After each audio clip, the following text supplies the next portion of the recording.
21st Century Museum. It is not something that we often think about, but if you allow yourself to think about it, you will find that it really could take you places that you might like. Now, Holland Cotter wrote an article that was published in the New York Times, and they thought it so interesting, they published it in October of 2015, and then republished it a year later. And what the author talks about is that very famous museum like the Louvre or the Metropolitan Museum of Art in New York, the art that is in them is mainly from dead white males. And of course the society is a lot more than white males, dead or not. He cites the example of the Broad Museum in Los Angeles, which opened a couple of years ago, which it mainly features contemporary art.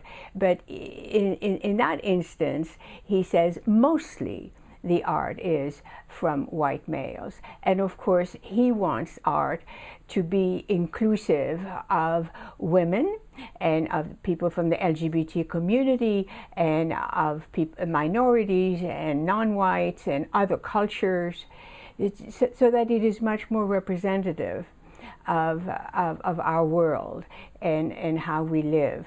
One example that he does give as an illustration of what he means by the 21st Century Museum is of an exhibition that the museum in Newark did, where as part of an outreach, they had an artist named Pepe Nosorios who had a video installation, and it showed of a man who's in prison having a conversation with his young son.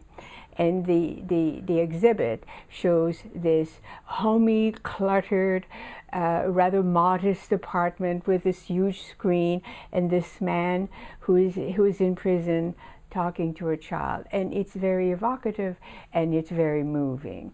And that is what to the author is the idea for a 21st century museum. It should engage you. It should be socially relevant. It should be aware of the problems that we have, rather than how static the old-fashioned museums are. Personally, I like both. I like the idea of going to an old-fashioned museum and seeing 3,000-year-old something, and I like the idea also of something new where somebody would be engaged in a way that is relevant to today's world. So I wanted to share all this with you so that you could have the opportunity to think and decide for yourself what you want a 21st century museum to be like.